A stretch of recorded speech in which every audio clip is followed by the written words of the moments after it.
Эфирден алықлар вақты студияда Алсын Нұриева исемісіз. Бүгінгі шарылышының түп темалары.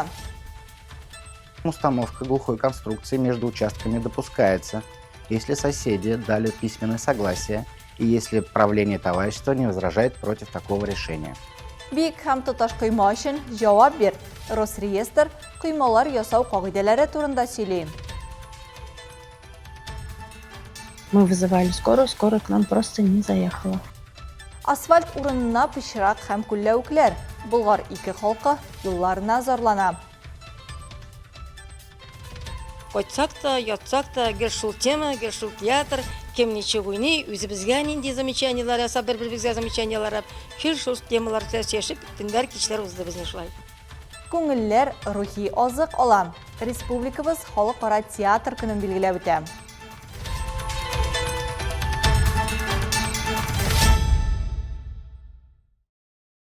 Яз жету білән жер кишәрлік хужалары иске кертелеріні ремонтлы һәм яңаларын қоя башлы. Құймаларының бейіклігі һәм конструкциясы мәселесі яңадан күршілер арасында бәхәсләр уята. Татарстанлылар бір-бірсіне нинди дәғвалар білдіре. Һәм закон бұ сұрауда кім яқлы? Бұ хақта алдағы минутларда. Жер кишәрліклерінде тұташ құймалар урнаштырырға ярау-ярамау турында даими түрлі мифлар йөри. Шынлықта бүгінге мұндай конструкцияларына турыдан-туры тыя тұрған яңа федераль нормалар әлі қабыл ителмәгән. Для садовых товариществ действует свод строительных правил. Участоклар периметры буйлап 1,2-1,8 метр бейікліктегі сеткалы құйма қойырға мөмкин. Урамнар, юллар һәм участоклардың тышқы яғынан тұташ құймалар тұтарға рөхсәт ителә. Бу кагыйдәләр киңәш характерында булса да, судта құйма аркасында күршеләр бәхәсе очрагында исәпкә алыначак. Споров между соседями. При этом установка глухой конструкции между участками допускается, если соседи дали письменное согласие и если правление товарищества не возражает против такого решения. Құйма қойыр алдыннан білгішлер жер кишәрлігі шеклерін кадастр планы бойынша текшеріге кеңеш итә. Әгәр күршеләр арасында тоташ конструкция планлаштырыла икән, алдан ук язма ризалык рәсмиләштерү яхшырак. Бу хәтта хуҗасы үзгәргәндә дә бәхәсләрдән качарга ярдәм итәчәк. Сезгә комау шауламаганда иске коймаларны сүтмәскә дә мөмкин. Моны милекченең хокуклары бузылуы исбатлангач кына эшләү мәҗбүри. Снос забора возможен только через суд. Для этого соседи Құйманы сүту бар тик суд ашагына мөмкин. Моның өчен күрше аның хукуклары бузуларны исбатларга тиеш. Практикада сүз гадәттә эш ситуация турында бара. Беренче вазгыять құйманың участок шикләреннән чыгып китү белән бәйле. Әгәр құйма чит җиргә кергән икән, суд конструкцияны күчерергә мәҗбүр итә ала. Икенче вазгыять участокның күләгәләнүенә кагыла. Кайвакыт суд төзелеш экспертизасын билгели һәм киртәнең кояш яктысын ни дәрәҗәдә каплавын тикшерә. И проверяет, насколько ограждение перекрывает солнечный свет. Өченче вазгыять җирне нормаль файдалану өчен киртәләр тудыру белән бәйле. Мәсәлән, құйма участокның вентиляциясын томалаганда яки корылмаларга кергәндә киртә тудырганда. Күпчелек конфликтлар бүген төзелеш кагыйдәләре, киңәшләре һәм аларны куллану практикасы арасындагы аерма аркасында килеп чыга. Күп кенә бәхәсләр судта хәл ителә. Анда кишәрлекнең урнашуы, құйманың бийеклеге һәм аның күрше территориягә йогынтысы исәпкә алына. Язгы кәйф түгел, киресенчә көч сынавы алып килә безгә һава торышы дип зарлана Болгар ике халкы. Алар безнең телекомпаниябезгә икенчегә ярдәм сорап килде. Проблема һаман шул ук. Торак пунктның ике урамында юллар бөтенләй булмау. Монда асфальт урынына пычрак лайлы юл, уңайлыклар урынына тездән саз. Ни өчен бер ел эчендә проблеманы чишү урыныннан кузгалмаган? Аны Алса Әхмәтҗанова ачыкларга тырышты. Болгар ике авылы җирлегенең солнечная һәм счастливая урамнарына аерым игътибар кирәк. Урамнары яңа, тулысынча торак. Анда күбесенчә кечкенә балалары булган яшь гаиләләр яши. Халык билгеләп үткәнчә, юл булмау проблемасы җәй көне дә, яз көне, кар уру вакытында да, көзендә үзе турында искә төшереп торам. Кышкы сезонда да бу урамнарга көн юк. Урамнарны кардан чистарту чираты аларга килеп җитми. Строился, покупал участок в 22 году. Якын арада юллар ясалыр дигән өмет белән 2022 елда участок сатып алдым һәм үй төзедем. Чөнки ул вакытта урам инде торак, кешеләр монда яшәгәнлеге күренеп тора иде. Нәтиҗәдә бүген бер нәрсә дә юк. Шунысын да әйтәсе килә. Газ, электр урам буйлап үткәрелде. Бу участоклар махсус индивидуаль аерым төзелеш өчен сатылган безгә. Хочу отметить, что газ проведен на улице. Газ, электричество есть. Все участки категории ЖС, то есть для индивидуального строительства.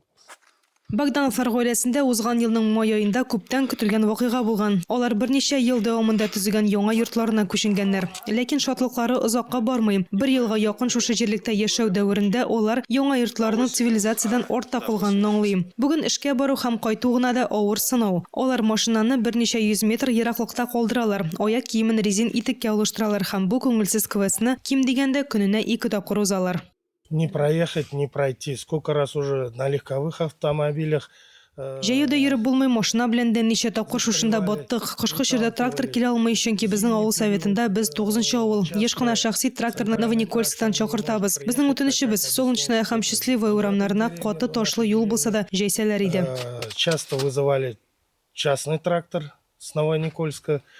Убедительную просьбу. Хотим, чтобы создали нам жесткий грунт по отъезду к домам на улице Солнечная и Счастливая. Самое неудобное это то, что у нас Балаларны жәлли мин, һәр көнне пычрак изеп мәктәпкә баралар. Безнең белән берәр нәрсә булса ашыгыч ярдәм машинасы да килми бит. Чакырган булды, безнең урамга керә алмадылар. не доедет. Мы вызывали скорую, скорая к нам просто не заехала. Бу кадрлар узган елның октябрында төшерелгән. Биредә юл һәр вакыт аяныч хәлдә булган һәм кала бирә. Һәр яңгырдан соң туфрак юыла, пычракка әйләнә. Ел әйләнәсе шушы проблема белән яшәгән кешенең бүген түземлеге беткән. Нигә безне ишетүче юк дип кайгыра җирле халык. Это у нас получается центральный. Бу менә үзәк урам, Ирнә урамы, ә менә киләсе урам бәхетле. Юллар проблемасы бездә ел әйләнәсе бара. Безнең юл юк, машиналар уза алмый, ашыгыч ярдәм машинасы керә алмый. Үзебезнең башлыкка мөрәҗәгать итеп карадык, ул да безгә ярдәм итүдән баш тартты. В голове тоже бездействует. Узган елгы сюжет материаллары буенча бу хәлгә Әлмәт муниципаль районының авыл җирлекләренең социаль инфраструктурасын үстерү секторы мөдире Ирина Шаргина аңлатма биргән иде. Анда ул 2026 елда таш ком катнашмасы программасы белән керергә ниятләвен әйтте. Бу юлы да без Әлмәт муниципаль районы башкарма комитетына мөрәҗәгать иттек, ләкин башка характердагы җавап алдык. 2026 елда Болгар 2 җирлегендә юлны төзү һәм ремонтлау буенча эшләр планлаштырылмаган. Бу юлы Болгар 2 җирле халкы әлеге видеоматериаллар белән Әлмәт районы башлыгына шәхси кабул итүгә барырга план кордылар. Алсохман Җанова, Рафаэль Сафин, Яңалыклар вакыты, Лучший Әлмәт телекомпаниясе. Бүген мәгълүмати эш алып бару, газетлар чыгару яки социаль челтәрләрдә постлар язуына түгел. Бу көчле идарә итү коралы. Кешеләрнең тәртибен һәм бөтен бизнесның нәтиҗәлелеген үзгәртерлек көчкә ия. Калабызда Татнефть профсоюз мәгълүмат активы өчен зур семинар узды. Файдалы мәгълүмат белән Лейсән Галиева танышып кайтты. Добрый день, уважаемые участники сегодняшнего семинара. Икенче тапкыр үткәрелә торган бу семинар беренчел профсоюз оешмалары вәкилләрен җыйды. Очрашуны Татнефть профсоюз рәисе Ревдар Хамадьяров ачып җибәрде. Ул профсоюз әгъзаларының канәгатьләнү дәрәҗәсен өйрәнү буенча тикшеренү нәтиҗәләре турында сөйләде. Эффектив мәгълүмати эш ышаныч һәм хуплау нигезе икәнен ассызыклады. Невозможно управлять тем, что нельзя измерить. Үзгәртеп булмаган нәрсә белән идарә итү мөмкин түгел. Шуңа күрә без икенче ел рәттән мондый тикшеренү үткәрәбез. Ул безгә кайсы юнәлештә хәрәкәт итүебезне, кайда артта калган нәтиҗәләребез барлыгын һәм профсоюз оешмасы эшенең сыйфатын күтәрү өчен нәрсә эшләргә кирәклеген билгеләргә мөмкинлек бирә. Бер ел эчендә 6 пунктта үсешкә ирештек. Бу шул исәптән профсоюз әгъзаларын оешма эшчәнлеге турында мәгълүматландыру буенча эшне көчәйтү нәтиҗәсе. И это благодаря тому, что мы увеличили в том числе информационную работу по информированию членов профсоюза о деятельности профсоюзной организации. Меңләгән язылышыны ничек җыярга, профсоюз социаль челтәрләрен популяр итәргә. Бу тәҗрибә белән Руфин Газизова ортаклашты. Аның Татнефть профсоюзның рәсми телеграм-каналын үстерү кейсы 2 ел эчендә аудитория 700-дән 10,700 тере язылышыга кадәр үскән. Күпләр өчен ул ачыш булды. Мы выработали свод своих принципов. Без үз принципларыбызның бер кодексын эшләдек. Вак-төякләрдән алып глобаль темаларга, рубрикаларга, идеяләргә, принципларга кадәр. Барысы да яңа баштан башлап тудырылды. Чөнки ул вакытта социаль челтәрләрдә актив үсеш юк иде. Хәзер безнең эшләү кагыйдәләребез бар. Профсоюза. Теперь они есть. Теперь у нас есть свод правил, по которым мы работаем. То есть это тоже сразу говорит о том, что написано искусственным интеллектом. Соңғы вакытта ясалма интеллект, нейрошелтерлер кебек сүзләр телдән төшми. Ул исә хәзерге заманның эшлекле коралы. Пост яки эшлекле хат язырга, яки нинди булса да идеяны хәзер санаулы секунд эчендә генә дә тудырырга мөмкин. Уникальный код экспертности, ценностей и компании, и карта смыслов.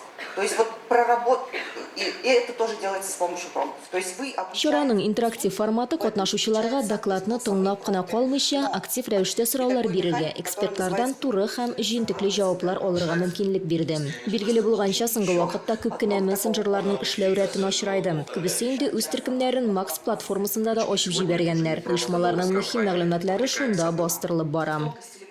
Вот эта информация шул мессенджерлар аркылы үтә. Халыкка информацияны ничек яхшырак җиткерүгә багышланган. Бик кызыклы темалар бүген обсуждация ителә. Семинарда катнашучылар профсоюз әгъзаларының аның эшчәнлегенә җәлеп ителүен сизелерлек арттырырга сәләтле гамәли белемнәр алдылар. Лейсан Галиева, Вадим Тарасов, Яңалыклар вакыты, Луч Әлмәт телекомпаниясе. 27 мартта ел сайын бүтін дөнья театр көне билгеләп үтелә. Бу театр сәнгате эшлекләренең һөнәри бәйрәме. Аны театрга катнашы булган барлык актерлар, режиссерлар, продюсерлар, тавыш инженерлары билгеләп үтә. Бәйрәм алдыннан Бөгелмә районы Татар Димскәе авылы мәдәният йортыннан Хыял халык татар театры актерлары авыл халкына үз бүләкләрен әзерләде. Классик Галиәскәр Камалның беренче театр спектаклен тәкъдим итте. Спектакльдә безнең төшерү төркемендә булып кайтты.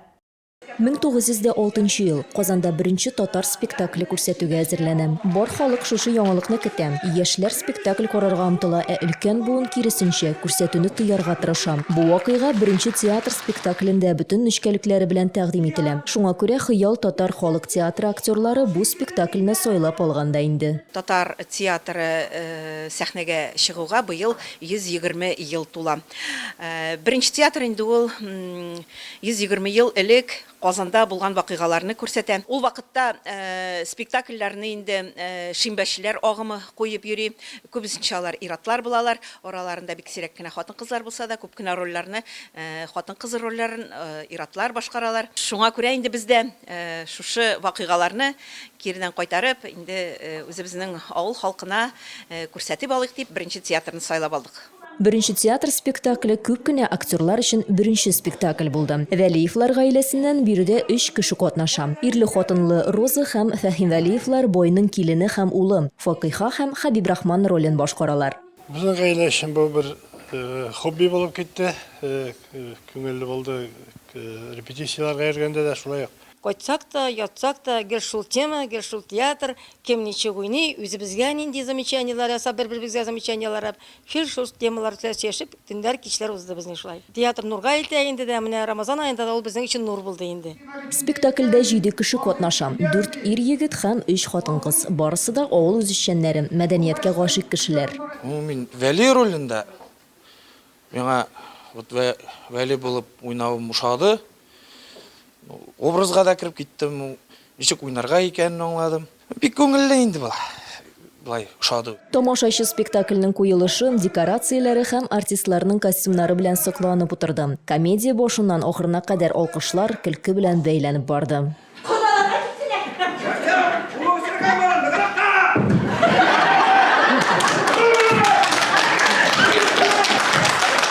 Залда аншлаг. Актерларны бөтен дөнья татар конгрессының җирле бүлекчәсе җитәкчеләре, җирле депутатлар кытлады. Лейсан Галиева, Ойсылу Миңнебаева, Ям Яхин, Яңалыклар вакыты, Луч Әлмәт телекомпаниясе. Театр хезмәткәрләренең профессиональ бәйрәмнәре алдыннан безнең яшь буын журналистлары Әлмәт татар драма театрына юл тотты. Биредә алар сәхнә арты тормышы белән таныштылар. Яңа буын авазы рубрикасында София Әхмәтова.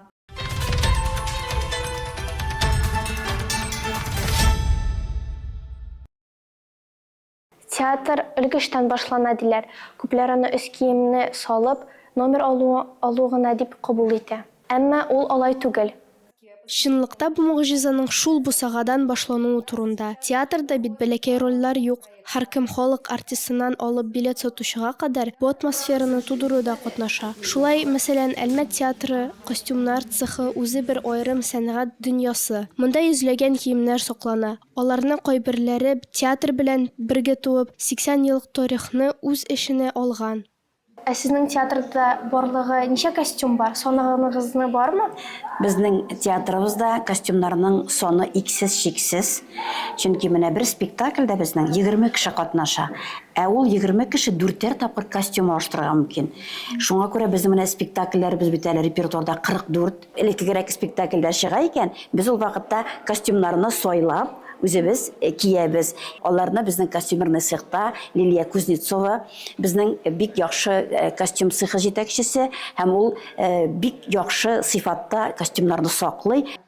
Грим бүлмәсендә инде шын тылсым башлана. Гади кеше утыргычка утырса, ә аннан патша, ханбикә яки аҗдаһа булып тора. Актерлар спектакльгә 1-2 сәгать алдан әзерләнә башлый. Катлаулы гримнарны гримерлар ясаса, гадирәк образларны артистлар үзләре булдыра.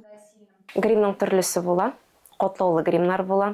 Менә ансын инде безгә гример ярдәм итә. Ә булай яшь кызларны уйнаганда инде без ансын үзебез генә повседневный макияж дип әйтсәк була инде. Актер инде сәхнәдә грим ярдәмендә еламый, ансын инде чын күз яшьләре, ул инде актерское переживание дип әйтергә кирәк русча әйткәндә.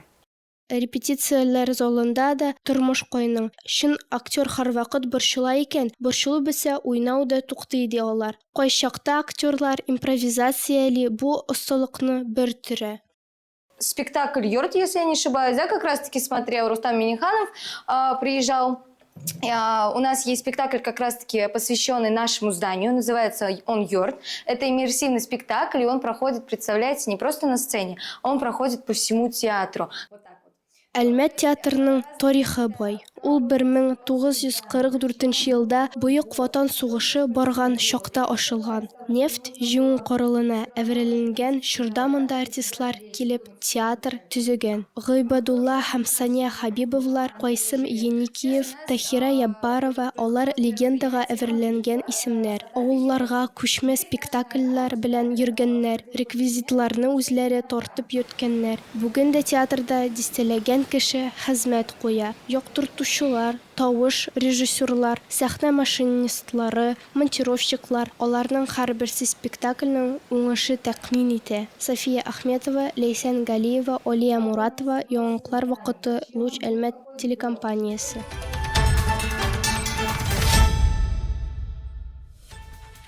Бүгінгі шарылыштар шулар иде. Мин Алсын Нуриева һәм монтаж операторы Динара Гайнетдинова сезнең белән саубуллашабыз. Исән сау булыгыз.